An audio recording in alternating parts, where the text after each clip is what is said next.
మనందరి గురువు గారైన బ్రహ్మశ్రీ పితామహ పత్రిజీ గారికి ధన్యవాదాలు తెలియజేస్తున్నా. అలాగే స్వర్ణమాల పత్రి అమ్మకి ధన్యవాదాలు. నాకు ఈ ఆత్మజ్ఞానాన్ని బ్రహ్మజ్ఞానాన్ని ప్రసాదించిన మా గురువులు తటవర్తి వీరరాఘవరావు గారికి, రాజలక్ష్మి అమ్మ కూడా ధన్యవాదాలు. అలాగే ఇక్కడికి విచ్చేసిన ఆత్మబంధువులందరికీ ఆత్మ నమస్కారాలు.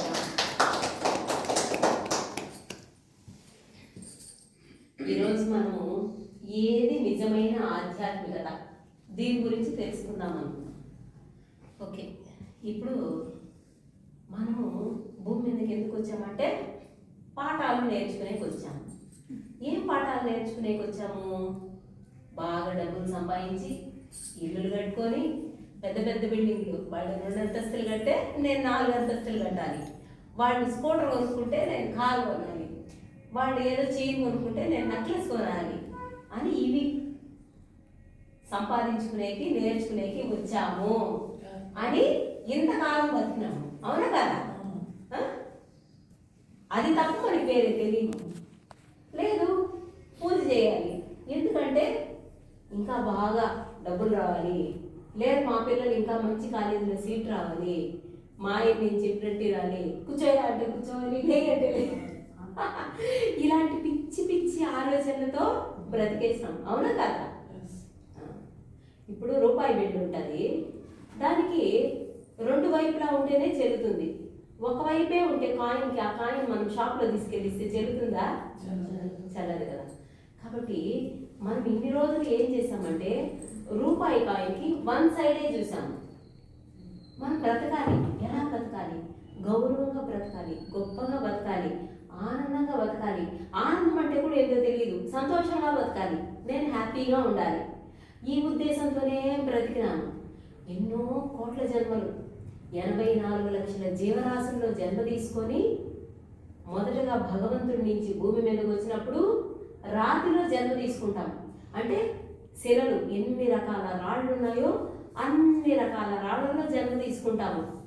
అదేవిధంగా అంటే ఒక గ్రానైట్ రాయి నుంచి, కొండ మీద ఉండే బండరాయి నుంచి డైమండ్, అంటే ఇది రాయే అది రాయే, ఇన్ని రకాల రాళ్ళల్లో జన్మ తీసుకొని తర్వాత వృక్షాలు, చెట్లు ఎన్ని రకాలు ఉన్నాయి, అన్ని రకాల చెట్లలో జన్మ తీసుకొని తర్వాత ఇవి క్రిమి కీటకాలు తెలుసు కదా, దోమలు, చీమలు, పురుగు, పుట్ట, వాటిల్లో పుట్టి తర్వాత పశువులుగా వస్తాం. చూడండి, అంటే ఎన్ని జన్మలు తీసుకున్నాము. తల్లి గర్భంలో దూరి దూరి దూరి నరకయాతన అనుభవించి పశుపక్షాదుల్లో జన్మ అయిపోయినాక మనిషిగా వస్తాం. మొదటగా మనిషిగా భూమి మీదకి వచ్చినవాడు ఎలా ఉంటాడంటే పశువులాగే ఉంటాడు. ఎందుకంటే అది వాడి తప్పు కాదు. కానీ మనమేమనుకుంటాము, వీడేంది పశువులాగా ప్రవర్తిస్తున్నాడు, వీడికి బుద్ధి లేదా అంటాము. కానీ కాదు, ఎందుకంటే వాడి జన్మ చూడు, ఇంత గొప్ప నాలెడ్జ్ మనకి ఎక్కడిది? వాడు తప్పు చేసినాడు, అరిచి కొట్టి ప్రవర్తించేస్తాం. కానీ మనము ఎన్నో జన్మల్లో పుణ్యం చేసుకుంటే మనం ఏడిస్తే 7 జన్మల్లో భగవంతుడా నేను ఏం పాపం చేశాను, నేను ఏం తప్పు చేశాను, నాకెందుకు ఈ కష్టాలు, నాకెందుకు ఈ బాధలు అని 7 జన్మల్లో ఏడిస్తే అప్పుడు మాత్రమే సాక్షాత్తు భగవంతుడు నారాయణుడు గురువు రూపంలో భూమి మీదకి వచ్చి ఆయన మనకి విషయాలన్నీ చెప్తారు. ఇప్పుడు ఈ విషయాలు మీరు పక్కన వేరే వాళ్ళకి చెప్పండి, వాళ్ళు వింటారేమో? నమ్మరు. ఎందుకంటే వీరికి తినేసి పొద్దుకోకుండా ఏదో టైం పాస్ కోసం చెప్పుకుంటున్నారు అనుకుంటారు. కానీ వీడియో తీస్తాను కదా, తెలియాలంటే చాలా జన్మలు పడుతుంది. అంటే ఇప్పుడు మనందరము తపన పడిపోయినాం అన్నమాట. ఎందుకు ఇది తెలుసుకోవాలి, నేర్చుకోవాలి, మనము ఆనందంగా బ్రతకాలి అనుకున్నాం. కాబట్టి మన జీవితంలోకి గురువు వచ్చాడు. గురువు వచ్చిన తర్వాత కూడా మనము కరెక్ట్గా ఏమి తెలుసుకోవాలి అనేది తెలుసుకోకుండా ఊరికి ఏదో క్లాస్కి వెళ్తున్నాము, ధ్యానం చేస్తున్నాము, ఏదో వాళ్ళు చెప్పేది విన్నాము, వచ్చేసినాము అంటే జన్మ వేస్ట్ అయిపోతుంది. దానివల్ల ఉపయోగం లేదు. మనం ధ్యాన మార్గంలోకి వచ్చేసాము. వచ్చిన తర్వాత సబ్జెక్ట్ కరెక్ట్గా నేర్చుకోవాలి, ఎలా వెళ్ళాలో అలా వెళ్ళాలి. అప్పుడు మాత్రమే మనం సక్సెస్ కాగలుగుతాము. ఇప్పుడు పిల్లలు స్కూల్కి వెళ్తారు, ఆరు ఏబీసీ మొదలుపెట్టి అన్ని పాఠాలు నేర్చుకుంటూ క్లాసులన్నీ పాస్ అవుతూ చదవకుండా పాస్ అయిపోతారా? ప్రతి క్లాసు చదవాలి, నేర్చుకోవాలి, అప్పుడే పాస్ అవుతారు. లేదనుకో క్లాస్లో అందరే వీడు ముద్ర అంటారు. ఒకరు అనేది పోనిచ్చి మనకే సంతోషం ఉండదు. మనకి 5-10 మార్కులు ఇచ్చి ఇంకొకరికి 70, 80, 90, 100 వస్తే మనకే షేమ్గా ఉంటుంది, మనకే అవమానంగా ఉంటుంది.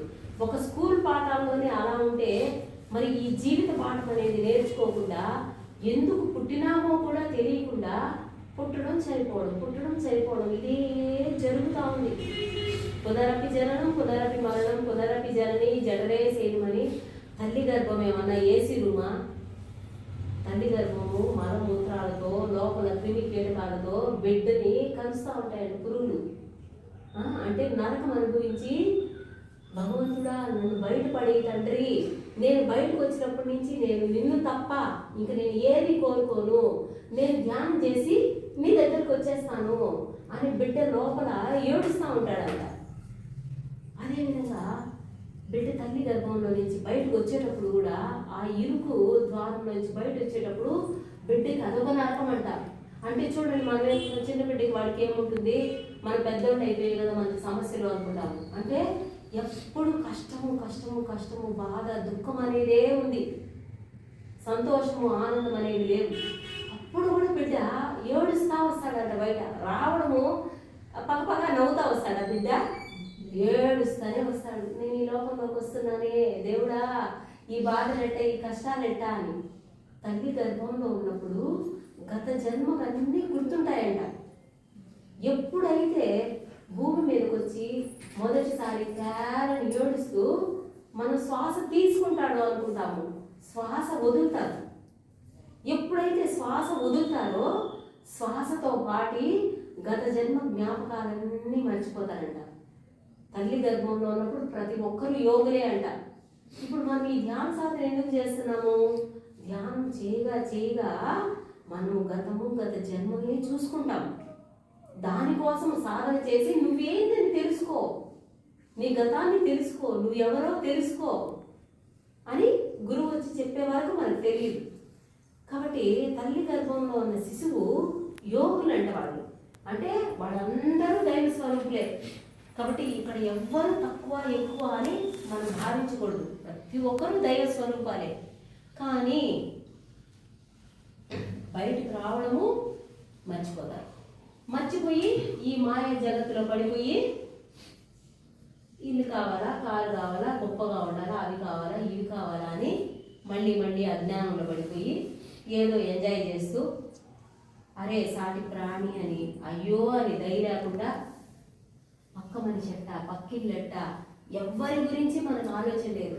నేను హ్యాపీగా ఉండాలి, నేను ఏ విషయంలోనూ తక్కువగా ఉండకూడదు, నాకు అన్నీ సౌకర్యంగా జరగాలి. దీన్ని తమోగుణం అంటారు.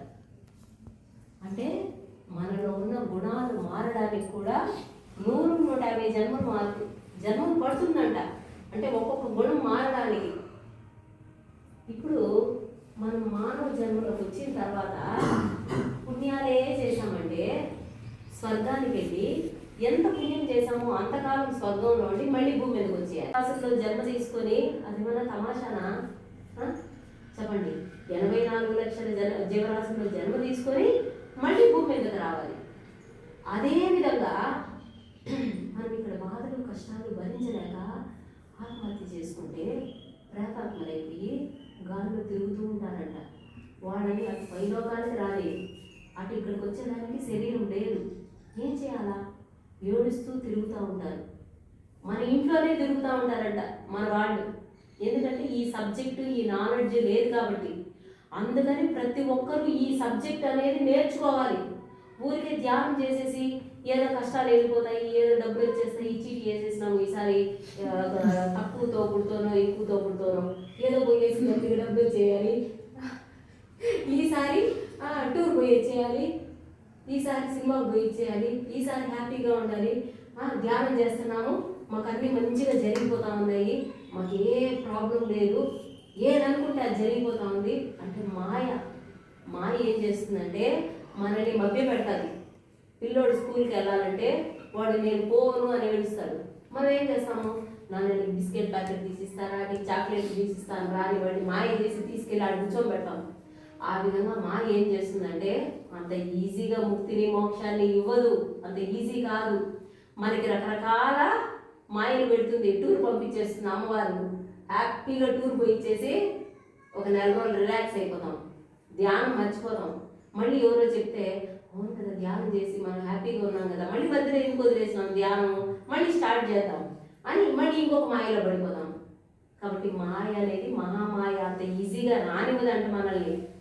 కాబట్టి ఎవరైతే పట్టుదలగా శ్రద్ధగా అసలు ఏంది జీవితం, ఏంది, ఎందుకు పుట్టాము, మనం ఏం నేర్చుకోవాలి, ఏం తెలుసుకోవాలి అని నిజమైన శ్రద్ధ ఉంటే తప్ప ఈ సబ్జెక్టు రాదు. దానికి భగవద్గీతలో కృష్ణ పరమాత్మ శ్రద్ధావాన్ లభతే జ్ఞానం అని చెప్పారు. నిజమైన శ్రద్ధ ఉన్నవాడికి మాత్రమే ఈ జ్ఞానం వస్తుంది, అందరికీ రాదు. కాబట్టి మనం మొదట జన్మ తీసుకున్నప్పుడు పశుపక్షాదుల్లో నుంచి మనిషిగా జన్మ తీసుకున్నప్పుడు తమోగుణంలో ఉంటారు. వాడు తిన్నామా, నిద్రపోయినామా, ఏదో హ్యాపీగా వాడికి నచ్చినట్టు వాడు ఎంజాయ్ చేసినామా అని ఉంటాడు. కాబట్టి మనం ఏమంటాం, వాడికి ఎంత బుద్ధి లేని వెదవా అనుకుంటాము. కానీ కాదు, గురువు గారు నో కామెంట్ నో జడ్జిమెంట్ అన్నాడు. ఎవరిని కామెంట్ చేయొద్దు, ఎందుకంటే వాడి మనోస్థితి అంతే. వాడు ఇప్పుడే వచ్చినాడు జంతు జన్మలు వచ్చి, వాడికి ఏం తెలుస్తుంది? వాడు ఒక 100-150 జన్మలు పడి లేసి దెబ్బలు తిని కష్టాలు, అందరి దగ్గర అవమానాలు పడి అప్పుడు వాడి ఆత్మ ఎదుగుతుంది. అప్పుడు దాకా రాదు. మనం కూడా ఏదైనా నేర్చుకోవాలంటే, వంట చేయాలంటే స్టార్ట్ చేస్తాము, కొన్ని సంవత్సరాలు చేస్తే కానీ పర్ఫెక్ట్గా చేయలేము. వంట మొదలు పెడతానే చేసేయగలుగుతాం అద్భుతంగా? లేదు కదా. అట్లా ప్రతిదీ కూడా ఒక పాఠమే. ప్రతి క్షణము మనకి ఒక పాఠము. అందువల్ల ఆ తమోగుణంలో ఉన్నవాడు తిన్నామా, నిద్రపోయినామా అని ఉంటాడు. మన ఇంట్లో కూడా, మన చుట్టుపక్కల కూడా అలాంటి వాళ్ళు ఉంటారు. అలాంటప్పుడు మనం ఏం చేయాలంటే వాడు కూడా బాగుపడాలి అని. ఎందుకంటే ఈ సబ్జెక్ట్ ఎందుకు నేర్చుకోవాలంటే దీనికోసం. ఈరోజు నేను బాగున్నాను, ఓకే, మా ఇంట్లో వాళ్ళకి చెప్తాను, వింటే విని వెళ్ళకపోతే పోని, నేను హ్యాపీగా ఉన్నాను, నేను ధ్యానం చేసుకున్నాను, నా గురువు చెప్పిన సబ్జెక్ట్ అంతా నేను నేర్చుకున్నాను, నేను హ్యాపీగా వైకుంఠానికి వెళ్ళిపోతాను, ఎవరాడన్నా పోయి అని నేను అనుకోకూడదు. పక్కన వాళ్ళు కూడా బాగుండాలి అని అనుకున్నప్పుడే నన్ను ఆ ఈశ్వరుడు మెచ్చుతాడు, రా తల్లి అని.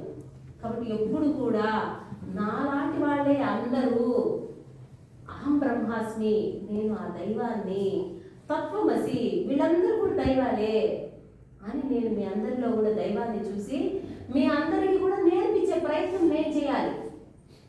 అప్పుడు మీరు కూడా ఏమి నేర్చుకున్నారు, అదే గురువు గారు నువ్వు ఏబిసిడి నేర్చుకుంటే ఏమి నేర్పి అన్నాడు. మరి ఎవరికి ఏమి చెప్పకుండా నేనే ఎదగాలంటే అది కరెక్ట్ కాదు. కాబట్టి మీ అందరూ కూడా ఖచ్చితంగా ఈ ధ్యానాన్ని, ఈ సబ్జెక్టుని మీకు ఎంత అర్థమైతే అంత ఇంకొకరికి చెప్పే ప్రయత్నము ఖచ్చితంగా చేయాలి. ఇది మనందరి కర్తవ్యము, మన బాధ్యత, మన గురువు మనకి ఇచ్చిన బాధ్యత. ఆ విధంగా తమో గుణంలో ఉండేవాడు, వాడికి ఉదాహరణ ఎవరంటే కుంభకర్ణుడు. కుంభకర్ణుడు ఏం చేస్తాడు? తింటాడు, నిద్రపోతాడు. కోళ్ళు, మేకలు మనం సినిమాల్లో చూస్తుంటాం కదా, రామాయణంలో పెద్ద పెద్ద దేశాల్లోకి తెచ్చి అన్నీ ఆడబెడితే వాడికి అవన్నీ చిన్న చిన్న గిన్నెలు, చిన్న చిన్న పాత్రలుగా ఉంటాయి. మందు తాగినామా, మాంసం తిన్నామా, నిద్రపోయినామా, వాళ్ళ అన్న లేచి, ఎవరు వాళ్ళన్న? రావణాసురుడు. వాళ్ళన్న ఏం చెప్తాడు? లేచి వచ్చి యుద్ధం చేయి అంటాడు. యుద్ధం చేస్తాడు కానీ అన్న ఎందుకు యుద్ధం జరుగుతూ ఉంది, ఏమి అడుగుతాడు ఏమన్నా? లేదు. ఆ విధంగా మనం కూడా తమో గుణంలో ఉండేవాడు ఏమంటే, ఒరే అపని చేయకపోరా అంటే చేసేస్తాడే కానీ అది ఎందుకు, ఏమి అంటే మనం ఆలోచించాలి. ఏదైనా పని చేసేటప్పుడు ఈ పని ఎందుకు చేస్తున్నాము, ఇది చేయాలా వద్దా అని ఆలోచించి చేస్తే నువ్వు సమస్యలో పోవు. ఏమి ఆలోచించకుండా కొద్దిగా వాళ్ళు చెప్పినారని చేస్తే, ఇప్పుడు నేను చెప్తాను, నేను మంచిగా చెప్తాను, అయినా కూడా మేడం చెప్పింది కదా, ఇది నిజమా కాదా అని మీరు కూడా ఆలోచించాలి. ఆలోచించినప్పుడే మీరు ఎదుగుతారు. ఏమి ఆలోచించకుండా గుడ్డిగా వెళ్ళిపోతే, ఇప్పుడు నేను చెప్పిందంతా కరెక్ట్ అని ఏం గ్యారంటీ? నేను తప్పులు చెప్పచ్చు కదా. కాబట్టి చెప్పే వాళ్ళందరూ వినకూడదు. సద్గురువు అంటే సత్యాన్ని చెప్పేవాడే సద్గురువు. మనందరము పత్రికారి శిష్యులము. ఆ మహానుభావుడు సత్యాన్ని మాత్రమే చెప్పాడు. ఎంతో మంది గురువులు ఉన్నారు, ఎన్నో రకాలు చెప్తున్నారు. ఆరోగ్యం బాగుండాలంటే ఇది చేయండి, మీ సమస్యలు తీరిపోవాలంటే ఇది చేయండి, అది కావాలంటే ఇది చేయండి, ఇది కావాలంటే ఇది చేయండి, ఈ మంత్రం చదవండి మీకు ఫలిస్తుంది, మీకు ఏం కోరుకుంటే అవి వచ్చేస్తాయి. ఇవన్నీ మాయలు. ఈ మాయలన్నీ దాటుకొని మనం సత్యమైన గురువును పట్టుకున్నాము. కాబట్టి ఏది సత్యము అంటే ఆత్మే సత్యము, ఆత్మే భగవంతుడు అని మన గురువు గారు చెప్పారు. కాబట్టి ఏదన్నా విన్నప్పుడు దాని గురించి మళ్ళీ ఆలోచించాలి. మనం చెప్పింది ఏమిటి, ఇది నిజమేనా, ఇందులో నేను ఏం పాటించాలి, ఏం అర్థం చేసుకోవాలి, ఏమి మార్చుకోవాలి, ఏమి నేర్చుకోవాలి అన్న శ్రద్ధ ఉన్నప్పుడు మాత్రమే నేర్చుకోగలుగుతాం. లేదనుకో ఊరికేదో వచ్చాము, కాసేపు ధ్యానం చేసుకున్నాము, విన్నాము, వెళ్ళిపోయినాము, మళ్ళీ మన ఇంట్లో మన పనుల్లో పడిపోయినామంటే మళ్ళీ జన్మలు కావాలి. అలా కాకుండా విన్న దాన్ని మళ్ళీ ఇంటికి వెళ్ళినాక మళ్ళీ దాని గురించి ఆలోచించాలా. మనకి ఈ ఆలోచన తప్ప వేరే ఉండకూడదు. ఇప్పుడు నేను కూడా మా ఇంట్లో ఏం టిఫిన్ కావాలి, ఏం భోజనం కావాలి, ఏమండి మీకు ఏం కావాలో, రేపు పిల్లలు మీకు ఏం కావాలా, అంతే. పిల్లలు కదా, మా ఆయన కదా. అంతకుముందు అయితే 24 గంటలు వాళ్ళ చుట్టూ నేను తిరుగుకునేదాన్ని. ఇప్పుడు అర్థమైంది, వాళ్ళ చుట్టూ తిరిగితే ఏమీ రాదు. ఒకరి ఆత్మ ఎదుగుదలకి ఒకరు డిజైన్ చేసుకొని వచ్చాము. కాబట్టి మనకి భగవంతుడు తెలియజేశాడు. మనం తెలియజేస్తే వాళ్ళకి చెప్పే ప్రయత్నం చేయాలా. వాళ్ళ విషయాల్లో జోక్యం చేసుకోకూడదు. కుటుంబ సభ్యులైనా కూడా వాళ్ళ విషయాల్లో మనం వేలు పెట్టకూడదు. నువ్వు ఇటే చేయాలి, నేను చెప్పినట్టు నువ్వు వెళ్ళలేదు అని ఎవరితో గొడవ చేయకూడదు. ఎందుకంటే వాళ్ళకి తెలియదు, వాళ్ళ ఆత్మస్థితి వేరు, మన ఆత్మ ఎదిగిపోయింది. మనం ఎన్నో జన్మలు పడి లేచి ఏడ్చి భగవంతుని అడిగి సద్గురువుని తెచ్చుకున్నాము.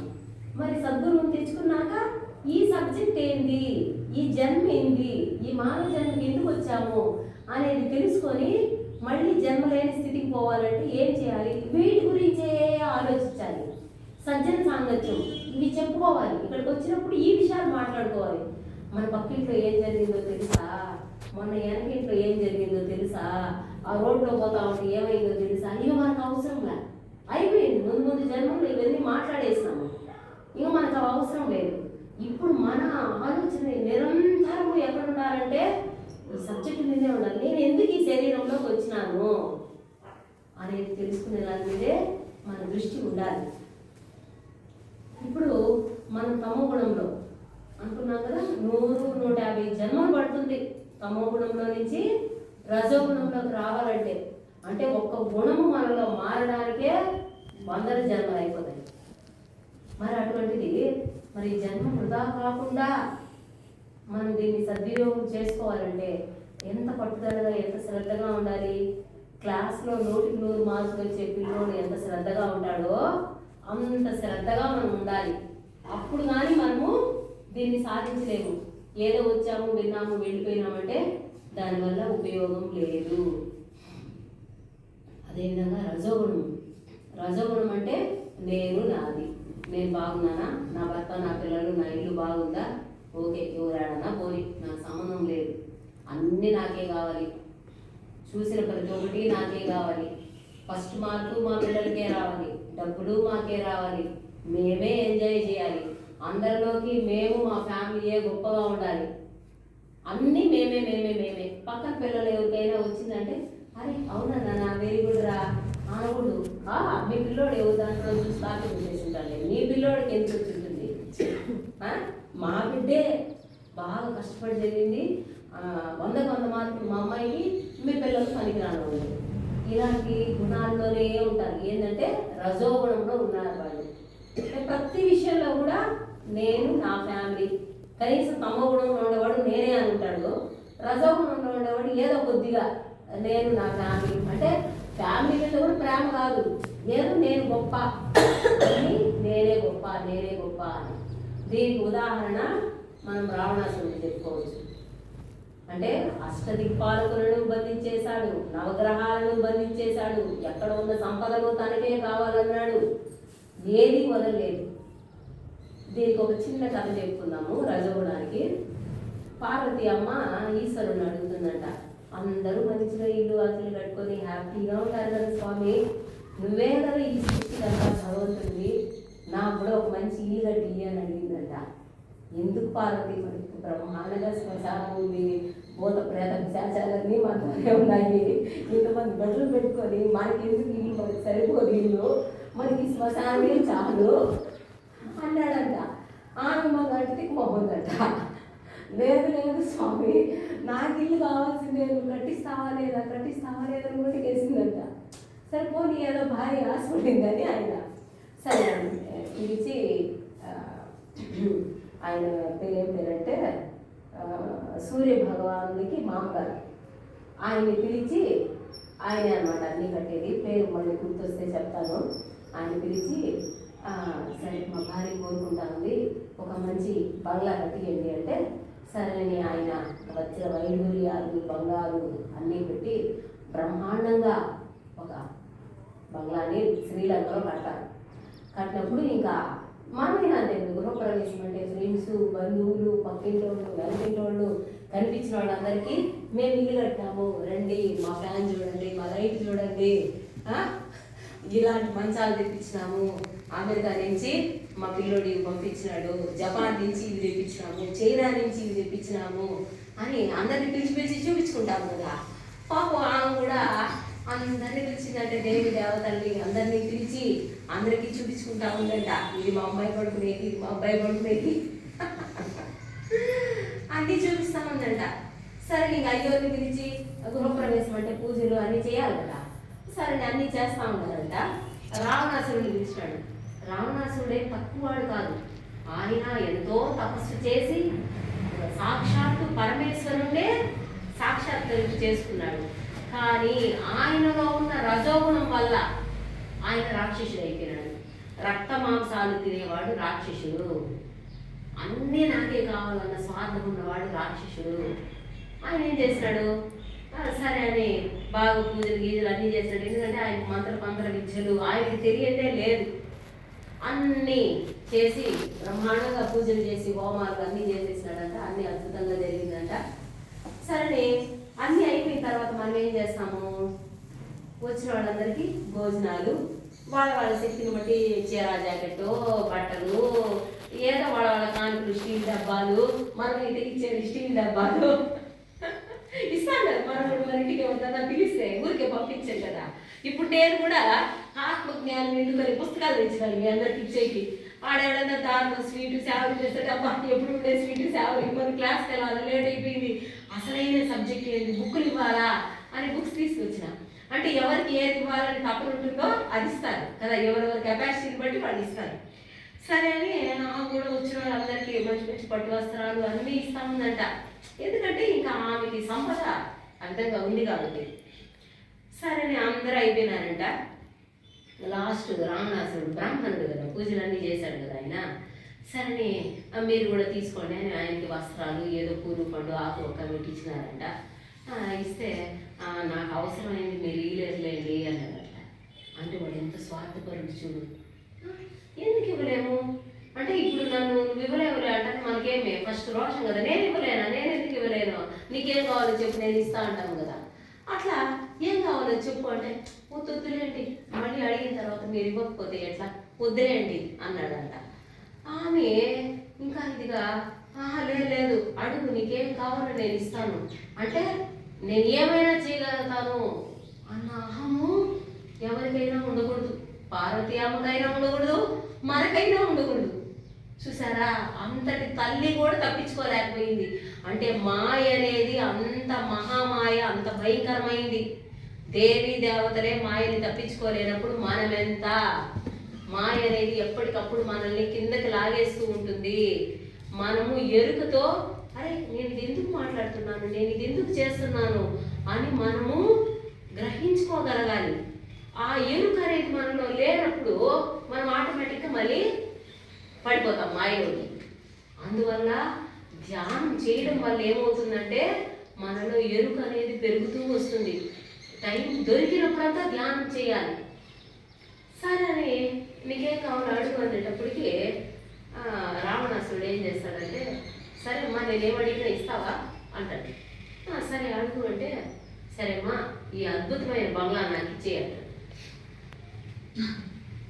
చూసారా, అంటే ప్రాప్తంలో లేనిది ఏది రాదు. కాబట్టి భగవంతుడు మనకి ఏది ఇచ్చినాడో దాంతో సంతోషంగా బ్రతికేది నేర్చుకోవాలి. అది తెలియక నేను ధ్యానం చేస్తున్నాను కదా, నాకు ఆరోగ్యం బాగోలేదు, నేను ధ్యానం చేస్తున్నాను కదా, నాకు డబ్బులు రాలేదు, నేను ధ్యానం చేస్తున్నాను కదా, మేము అనుకునేది జరగలేదో అనుకోమాకండి. ధ్యానం చేస్తే ఏది రావు, సత్యం తెలుస్తుంది. అంటే మనకి ఏది ప్రాప్తంలో ఉందో అదే వస్తుంది. అయితే భగవద్గీతలో కృష్ణ పరమాత్మ ఏం చెప్పాడంటే, ఎవరు ధ్యానం చేస్తారో వాళ్ళ యోగక్షేమాన్ని నేను చూస్తాను అన్నాడు ఆయన. అంటే ఇప్పుడు నువ్వేమనుకుంటావు, ఈ కాలేజీలో సీట్ వస్తే బాగుండు అనుకుంటావు, కానీ అది కరెక్ట్ కాదు. మనం సెలెక్ట్ చేసుకునేది, మనకి ఏది మంచిదో ఆయన ఇస్తాడు. అందువల్ల ఏమి జరిగినా భగవంతుడి నిర్ణయం అని ఉండగలగాలి. ఆ ఆలోచన స్థితి పెరుగుతుంది ధ్యానం వల్ల. మనం కోరుకున్న కోరికలు తీరడం కాదు. అంటే మనకు ప్రాప్తంలో ఉంటే అది జరుగుతుంది, ప్రాప్తంలో లేదు జరగలేదు అంటే దీనికన్నా నాకు ఇంకా మంచిది వస్తుంది అని భగవంతుడు ఏది ఇచ్చినా దాన్ని యాక్సెప్ట్ చేసే ఆ ఎరుక అనేది పెరుగుతుంది మనలో ధ్యానం వల్ల. అంటే ఏమి జరిగినా యాక్సెప్ట్ చేయగలుగుతాము ఓకే అని. ఏం జరిగినా మన మంచికి ఓకే అని యాక్సెప్ట్ చేసే స్థితి వస్తుంది మనకి. సరే పాపం భారత అమ్మ ఏం చేస్తుంది, ఈశ్వరుని చూస్తుంది. ఏమండి నేను ఇంత ఇల్లు కట్టుకుంటే ఎట్టండి అని. పార్వతి వాడు మరి బిడ్డే కదా, అడిగాడు ఇచ్చి పార్వతి అంటాడు. ఆయన ఏమంటాడు, మరి కావాలనుకుంటే ఆయన ఇల్లు కూర్చుంటాడు శ్మశానంలో. అంటే సృష్టి అంతా భగవంతుడు ఎవరు, పరమేశ్వరుడు. అంతటి పరమేశ్వరుడే పోయి శ్మశానంలో నాయన నేను ఉండాలిరా, చనిపోయిన ఆత్మలు పైలోకాలకు పోలేక శరీరంలోకి రాలేక ఏం చేయాలో అర్థం కాక ఈశ్వరాన్ని ఏడుస్తా శ్మశానంలో ఉంటాయి. నేనున్నాను రా, ఏడవాకండి, నేను మళ్ళీ మీకు జన్మిస్తాను, మళ్ళీ మీకు నేను ఇంకొక అవకాశాన్ని ఇస్తాను అని అక్కడ ఆయన ధైర్యం చెప్తా ఉంటాడు. లేదంటే భయపడి చచ్చిపోతాం మనమంతా, మనల్ని ఎవరు పలకరించేవాళ్ళు లేక. ఇది వినేదానికి ఏదో సరదాగా ఉంటుంది, కానీ రియల్గా ఈ సబ్జెక్టుని నేర్చుకున్నామంటే ఇంత ఉందా, మనకి ఏమీ తెలియదే అని మనం అనుకుంటాము, అంత ఉంది సబ్జెక్టు. సరే అని ఆమె చూస్తుంది, స్వామి అంటే ఇచ్చే పార్వతి అంటాడు. ఏం చేస్తుంది, ఒక్కసారి నోట్లోంచి మాట వస్తే ప్రాణం పోయినా ఇచ్చేయాలి. అందువల్ల మనము కూడా ఏ పని చేస్తా ఉన్నా ఎరుకతో, ఇది చెయ్యాలా వద్దా, ఇది మాట్లాడాలా వద్దా, ఇది తినాలా వద్దా అని ఎరుకతో చేయాలి. చేసేసిన తర్వాత అయ్యో ఇట్లా చేయకుండా ఉంటే బాగున్నే, ఇలా మాట్లాడుకున్నా ఉంటే బాగున్నే అంటే మాటని వెనక్కి తీసుకోలేము, తిన్న తిండిని మార్చలేము, చేసిన పనిని మార్చలేము. కాబట్టి మనము ఏ పని చేస్తున్నా ఎరుకతో చేయాలంటే ధ్యానం చేయాలి. అదే పార్వతి అమ్మ నీకేం కావాలో చెప్పునైనా నేను ఇవ్వగలిగితే ఇస్తాను అని ఉంటే, అంటే చూడు అమ్మకి కూడా ఎరుక అనేది లేదు. అందుకే ఈశ్వరుడు, పార్వతీదేవి, ఆంజనేయ స్వామి, వెంకటేశ్వర స్వామి, దేవి దేవతలు సర్వము ఎప్పుడు ధ్యానంలో ఉంటారు. చూసారా లేదా, కింద ఫోటోలు కుప్పలు కుప్పలుగా తగిలించేస్తున్నారు కదా, అవునా కదా. అంటే వాళ్ళు కూడా దేవి దేవతలుగా ఉన్న వాళ్ళకి కూడా ఇంకా ఇంకా ఇంకా సాధన అవసరం. మరి వాళ్ళకే ధ్యానం ఇంకా అవసరమైనప్పుడు మరి ఎంతసేపు చేస్తున్నాం, అరగంట చేస్తే అబ్బా నేను ఈరోజు గంట సేపు ధ్యానం చేసిన అంటే ఎంత అమాయకంలో బతుకుతా ఉన్నామో చూడండి. కాబట్టి మన ధ్యాన సాధన సరిపోదు. ఇంట్లో పనులు బాధ్యతలు అయిపోయినాయా, కళ్ళు మూసుకో, శ్వాసని గమనించు. ఆలోచన వచ్చిందే నీ ఆలోచన వద్దు, నువ్వు వద్దు, మళ్ళీ నువ్వు శ్వాసను గమనించు. నువ్వు ఎంత పట్టుదలగా ఉంటావో అప్పుడు మాత్రమే మాయని జయించగలుగుతావు, లేకుంటే అంత ఈజీ కాదు. చూడు పార్వతి అమ్మ ఒక్క చిన్న మాట, నీకేం కావాలో అడుగునైనా నేను ఇవ్వగలిగితే ఇస్తాను అంటే ఆవిడలా ఉంటుందా, నీకేం కావాలో అడుగు నేను ఇస్తాను అంటే నేను ఈ సృష్టికి తల్లిని కదా, నేను ఇవ్వలేనా, నువ్వేం కావాలో అడుగు. చూసారా మాట మీద ఎరుక అనేది ఎంత అవసరమో, అంతటి వాళ్ళకే తప్పనప్పుడు మనం ఎంత ఆఫ్టర్ మనం ఇంకెన్ని నేర్చుకోవాలి చూడండి. అదేవిధంగా ఇప్పుడు రజోగుణానికి ఉదాహరణ రావణాసురుడు అనుకున్నాం. నెక్స్ట్ సత్వగుణము అంటే ఒక 300 జన్మలు పడుతుంది మనము తమోగుణము రజోగుణము దాటుకొని సత్వగుణంలోకి రావడానికి. ఇప్పుడు మనందరము సత్వగుణంలో ఉన్నాం కాబట్టే మనం ఈ ధ్యాన మార్గంలోకి వచ్చాము. ఇప్పుడు మనకి పడుకోవాలా అనిపిస్తుంది. మళ్ళీ ఏమిటో ఊరికే పడుకుంటే ఏమొస్తుంది, ప్లీజ్ ఏదో ఒక పని చేద్దాం అనుకుంటున్నారా లేదా? ఎప్పుడైనా అనుకుంటారా? గమనించారా ఆ తేడాని? అదే తమ గుణంలో ఉండేవాడైతే టీవీ ఆన్ చేయి పడుకో అంతే. కాబట్టి ఇది గుణాలను బట్టి మన వ్యవహారం ఉంటుంది. అది మనకు తెలియదు కాబట్టి మనం అనుకుంటాము వాడికి ఎంత బుద్ధి లేదు, జుడుగు తినేసి పడుకుంటారు 24 గంటలు అని. అందుకనే తమో గుణంలో ఉండేవాళ్ళు, రజోగుణంలో ఉండేవాళ్ళు మారాలంటే కొండకెళ్ళండి, గుడికి వెళ్ళండి. అంటే నడిచినప్పుడు వాళ్ళలో ఉన్న గుణాలు మారుతాయి. అందుకే దేవి దేవతలందరూ కొండల మీద ఉండేది. ఎందుకంటే మనం కొండకి వెళ్దామంటే వాడు కాసేపు నడిచినప్పుడు వాడు ఉంటే ఆ మత్తు, ఆ తమో గుణము పోతుందని చెప్పి. అదేవిధంగా రజోగుణంలో ఉన్నవాడిని, నైనా నీ చేతితో ఒక అన్నం పెట్టురా, ఒక మంచి పని చేయరా అని చెబితే అలా అయినా మారుతారని. అంటే మనం ఇది తెలుసుకొని మన చుట్టూ మన కుటుంబ సభ్యులు కానీ, మన చుట్టూ సమాజంలో ఉన్న వాళ్ళకి కానీ మనం ఎంత వీలైతే అంత చెప్పాలి. చెప్పినప్పుడే సమాజం మారుతుంది. ఎంత గురువు వచ్చి చెప్పినప్పుడు ఇది ఇక్కడితో ఆగిపోయిందనుకో, ఎలా సృష్టి అనేది కొనసాగాలంటే ఇది జరుగుతూనే ఉండాలి. కాబట్టి భగవంతుడు మనకి ఈ భాగ్యాన్ని ఇచ్చాడు కాబట్టి మనము దీన్ని ఇంక 10 మందికి పంచాలి. ఎవరికైనా చెప్తారా? ఇక్కడికి వదిలేస్తారా కదా? కాబట్టి చెప్పి సమాజాన్ని బాగు చేసుకోవాల్సిన బాధ్యత మనకుంది. గురువు నాకెందుకు అనుకోనుంటే ఈరోజు మనమంతా ఇంత హ్యాపీగా ఉండుంటామా? ధ్యానంలోకి రాకముందు మనం ఎలా ఉన్నాము, ధ్యానంలోకి వచ్చినాక ఎలా ఉన్నాము అన్న తేడాన్ని గమనించుకున్నారా కదా? 100% మనందరం హ్యాపీగా ఉన్నాము. ఎందుకంటే మనకు అర్థమైంది. కాబట్టి దీన్ని 10 మందికి చెప్పడం కూడా మనందరి కర్తవ్యము, మనందరి బాధ్యత. అప్పుడు మాత్రమే భగవంతుడు ఓకే వెరీ గుడ్ వీడరా నా బిడ్డ నువ్వురా పైకి అని పిలిపించుకుంటాడు. కానీ ఎంతసేపు నేను నేను అంటే ఆడే ఉండు నువ్వు అంటాడు. కాబట్టి ఇది తెలుసుకోండి. సత్వగుణంలోకి వచ్చాము కాబట్టే మనం ధ్యాన మార్గంలోకి వచ్చాము. అంటే మనము ఒక 300 జన్మలు దాటుకొని వచ్చాము. అంత ఈజీగా రాలేదు. కాబట్టి ఎన్నో కష్టాలు, ఎన్నో బాధలు పడి భగవంతుని వేడుకుంటే, స్వామి ఎందుకు ఈ జన్మ, ఎందుకు ఈ జన్మ అంటే అప్పుడు ఆయన గురువు రూపంలో వచ్చి, నాయన నువ్వు కనిపించే ఈ శరీరానికి కాదు, కనిపించని ఆత్మవు, ఆత్మే భగవంతుడు, నువ్వు భగవంతుడివి అని ఆయన చెప్పాడు. ఇది వినేదానికి ఓకే, ఎందుకు అర్థం కాలేదే? అర్థమైందా? అర్థమైందా అమ్మా? అయిందా? అంటే ఇంతకుముందు విన్నారు కాబట్టి కొద్దిగా అర్థమైంది. అంటే ఏమని, ఈ శరీరమే నేను అనుకుంటాము. ఎవరైనా నేను ఈ శరీరం అనుకుంటాము. భోజనం చేసినాము, పడుకున్నాము, లేచినాము, ఏదో పనులు చేసుకుంటున్నాము, నేను ఈ శరీరము అనుకుంటాము. ఇప్పుడు మన శరీరం లోపల రక్త ప్రసరణ వ్యవస్థ, జీర్ణ వ్యవస్థ, నాడీ మండల వ్యవస్థ ఉన్నాయా లేదా? కండరాల వ్యవస్థ. మరి ఇవన్నీ ఎవరు చేస్తున్నారు?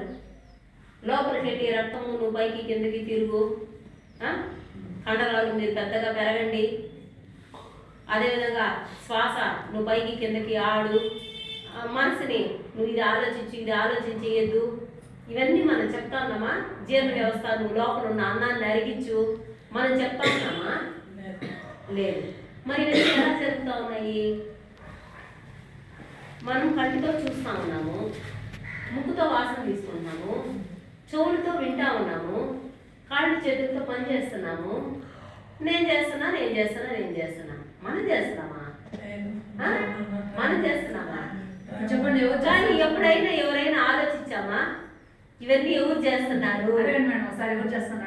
ఎవరు చేస్తున్నారమ్మా? చెప్పండి అమ్మా. నేను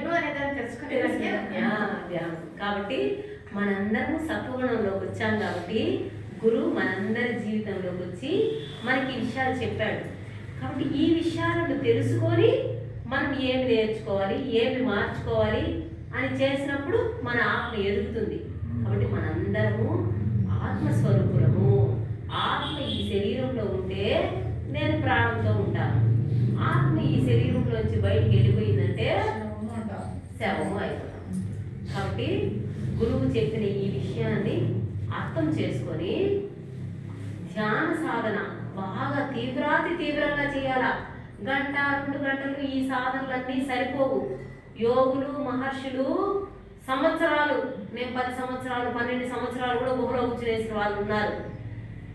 అంటే ఎవరైతే తీవ్రమైన ధ్యాన సాధన చేస్తారో పరమాత్ముడు, దేవి దేవతలు మనకి ఏమి కావాలో, భోజనము సౌకర్యాలు ఏం కావాలో వాళ్ళు ఏర్పాటు చేసేస్తారు. ఇది చేసినప్పుడే అర్థమవుతుంది. మరి వాళ్ళు అన్ని సంవత్సరాలు గోలో కూర్చుంటే వాళ్ళకి భోజనం ఎక్కడిది? వాళ్ళకి మంచి చెడ్డలన్నీ ఎవరు చూస్తారు? సీతమ్మని రావణాసురుడు తీసుకెళ్ళిపోయినప్పుడు సంవత్సరం రోజులు 11 నెలలు నింది ఆ తల్లి ఆయన దగ్గర. ఆమె అనుకునిందంట, ఇంకొక 1 నెల రోజులు చూసి ఆయన వచ్చినాడంటే శ్రీరామచంద్రుడు ఆయనతో వెళ్దాం, లేదంటే ఆమె వెంట్రుకలు ఎంత కూడా ఉంటాయి కదా, మెడకు చుట్టుకొని గురేసుకొని చచ్చిపోవాలా అనుకునిందంట. అంటే చూడండి, సీతమ్మ అంటే ఎవరు? సాక్షాత్తు శ్రీ మహాలక్ష్మి. ఆ తల్లి ఇస్తేనే ఈరోజు మనందరం ఉన్నాము. మరి అంతటి వాళ్ళకే కష్టాలు బాధలు తప్పనప్పుడు మనం ఎంత? కాబట్టి చిన్న వాటికి ఇంట్లో గొడవలు పడినప్పుడు ఏదో దాన్ని సీరియస్గా తీసుకొని గొడవలు పెద్దవి చేసేసి ఆత్మహత్యలు చేసుకోవడము ఉన్నారా లేదా? అలాంటివన్నీ చేయకూడదు, భరించాలి. అంతటి వాళ్ళకే తప్పనప్పుడు పార్వతమ్మకు తప్పలేదు, సీతమ్మకు తప్పలేదు. ప్రతి ఒక్క దేవి దేవతలు కష్టపడినప్పుడు మనం ఎంత కదా అనుకొని ఏదొచ్చినా ఓర్చుకోవాలి, భరించాలి, సహించాలి. భూమాత ఏ విధంగా అయితే సహించుకొని ఓర్చుకోనుందో అంత ఓపికతో మనం సంసారం చేసుకోవాలి. చిన్న వాటికి మాయన అనేసినాడు అనేసి ఏడ్ చేసి గందరగోళం చేసి గొడవ చేసి చేయకూడదు, ఓపికతో ఉండాలి. అర్థమైందమ్మా? కాబట్టి సత్వగుణంలోకి వచ్చాము కాబట్టి మనం ఈ ధ్యాన మార్గంలోకి వచ్చాము. గురువు చెప్పే ఈ విషయాలన్నీ మనకు అర్థమవుతున్నాయి.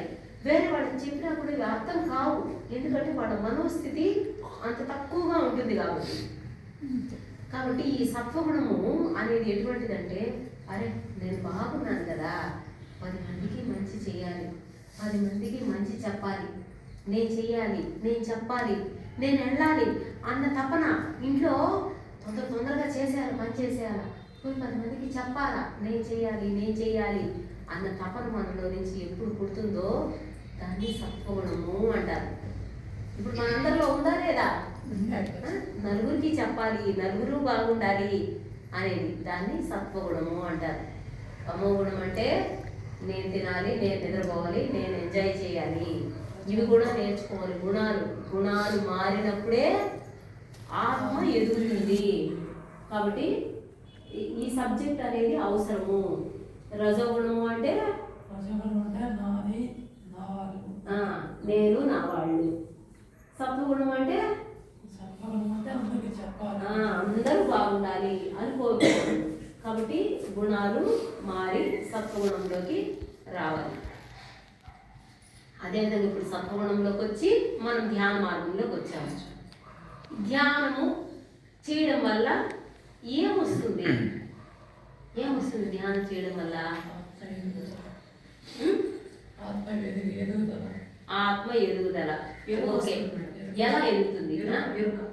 ఎరుక వస్తుంది. ఇంకా ధ్యానం చేయడం వల్ల ఏమొస్తుంది? అదే జ్ఞానం వస్తుంది, ఎరుక వస్తుంది. ఎలా వస్తాయి? ఎందుకు వస్తాయి? అంటే ఇప్పుడు బయట నేను చూడం కాబట్టి లోపల మనం గమనిస్తూ ఉంటాం కాబట్టి మన లోపల అలా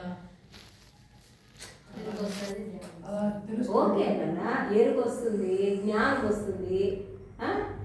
ఎలా వస్తాయి? ఎరుక ఎలా వస్తుంది, జ్ఞానం ఎలా వస్తుంది? ధ్యానం చేయడం వల్ల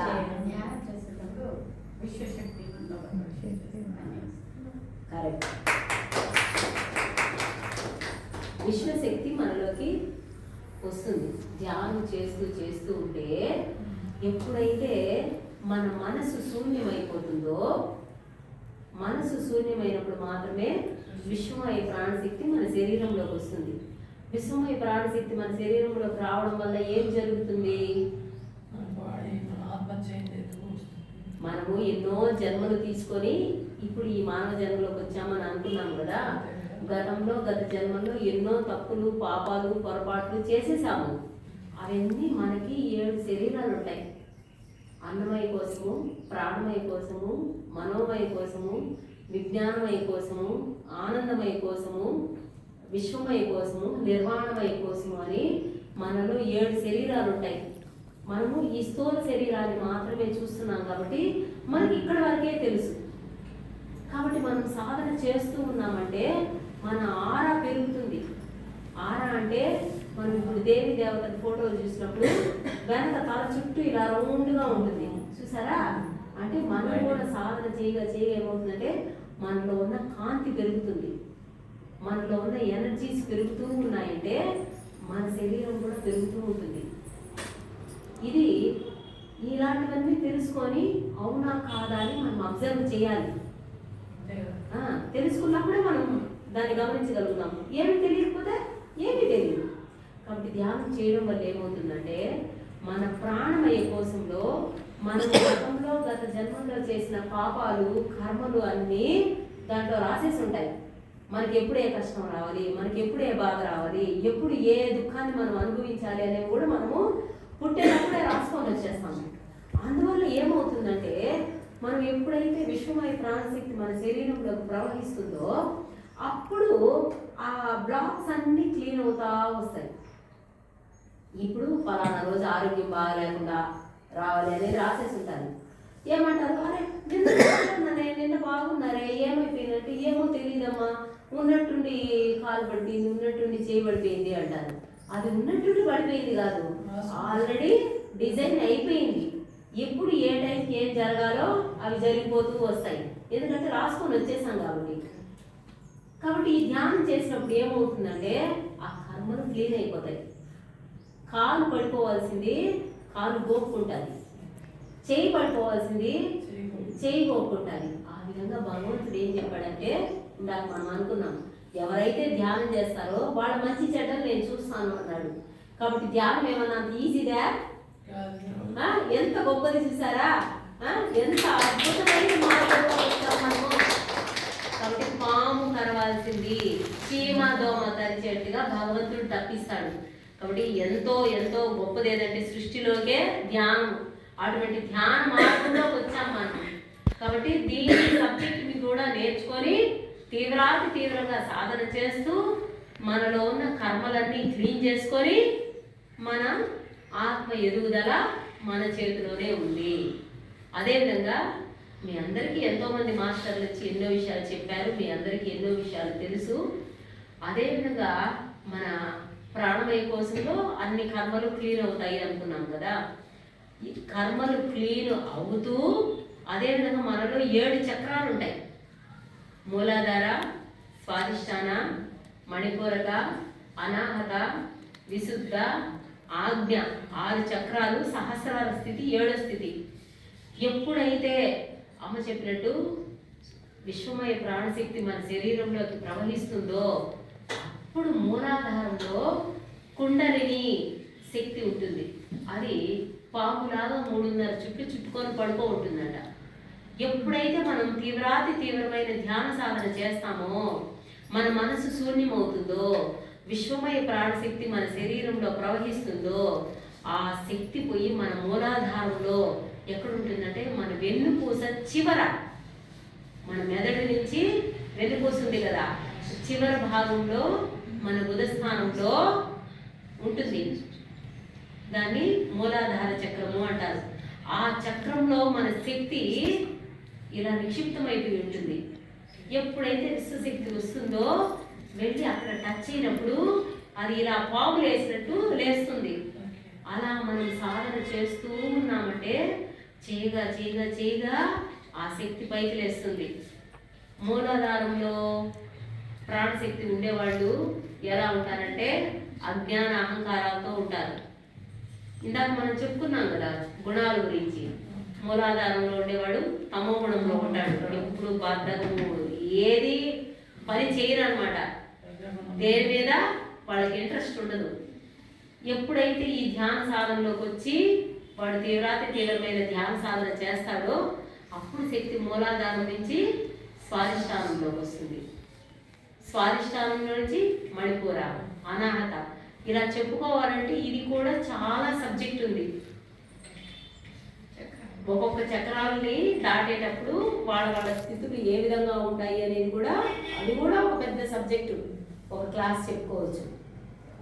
ఆత్మ ఇక్కడ ఆజ్ఞా చక్రంలోకి వచ్చి సహస్రార స్థితికి ఎప్పుడైతే మన శక్తి వెళ్తుందో, అంటే పాము కింద నుంచి పైకి